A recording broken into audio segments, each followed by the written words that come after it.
There is no nobler calling in the world than that of a medical professional.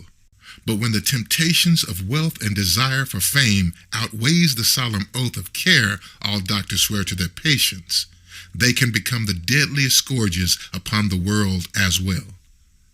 Give a doctor like that near unlimited funding and a desperate world's collective trust, and you got yourself a recipe for disaster.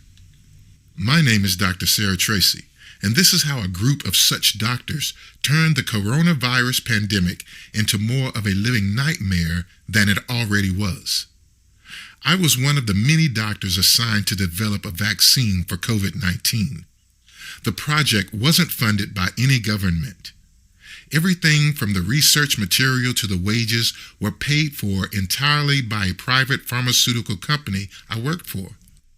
In fact, most of the stuff we did in our search for a vaccine was off the record, with practically no governmental supervision whatsoever. I'm ashamed to admit it, but we dipped into some pretty shady territory trying to find a way to make a vaccine that worked. Some of the experiments we did were of questionable ethicality at best, and downright inhumane at worst. We needed to test our vaccines out to see if they worked. And since the virus only affected humans, we had to use humans to test the vaccine out. Some of the people we tested on gave their consent and were given generous compensation for their sacrifice. Others were homeless people we merely plucked off the streets, knowing that no one would miss them.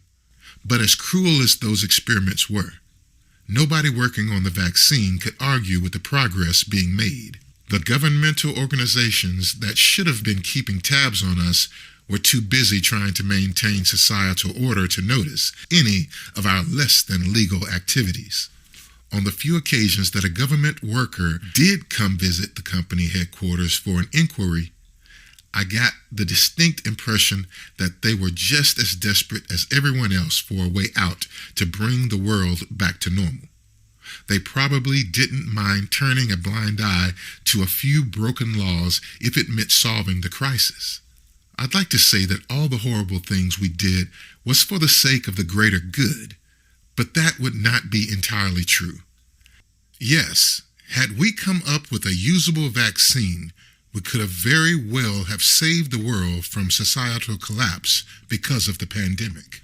But the truth is, none of us cared for anything more than our paycheck and the recognition that would come with creating the vaccine.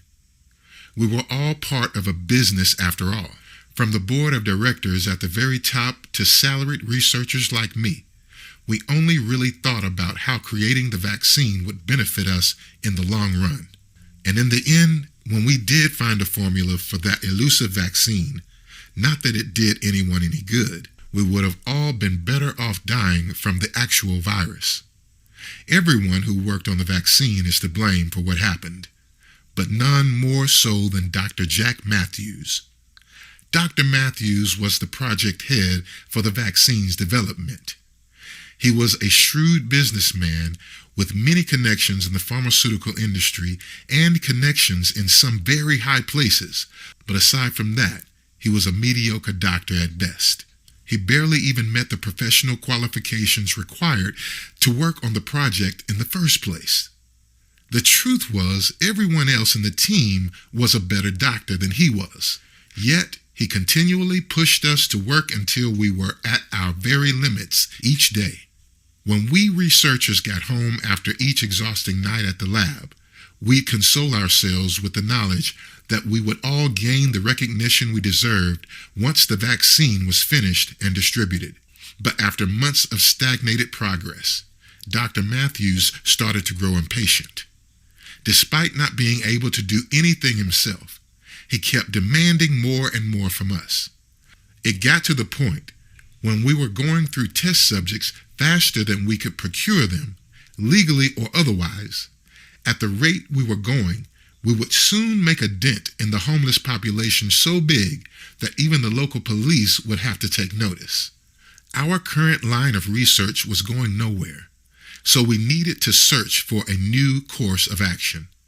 To everyone's surprise, it was Dr. Matthews who found it. Vaccines work by stimulating the body's natural immune response with a weakened version of the virus it's meant to protect against. By doing this, the body is able to produce an antigen against the virus that will work even against the real deal, effectively making it harmless. It's kind of like training to shoot ducks by shooting clay targets first, so that you have the experience needed for the real thing later. The problem we've had with the vaccine was finding a way to weaken the coronavirus enough that it wouldn't cause the person to get sick, but not so much that it wouldn't elicit the immune response needed to make the recipient immune. Dr. Matthews proposed a solution so insane that the thought hadn't even crossed any of our minds. We would weaken the virus with another virus we create ourselves. He even brought the research papers for an obscure virus that would be a prime candidate for the procedure. According to his hypothesis, the effects of this virus and the coronavirus would effectively cancel each other out and make the user immune to both of them. It was a harebrained solution to be sure, but a solution nonetheless. And to be honest, we were running out of ideas and were willing to take what we could get at that point. I doubt he would have taken no as an answer anyways.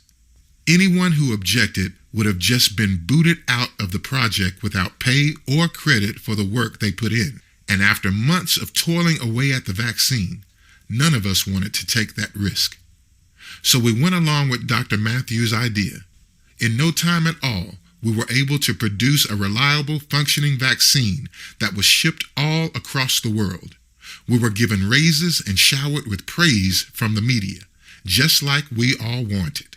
But as we celebrated the fruits of our labor, little did we know that we had just cemented our places in hell for what was about to happen next.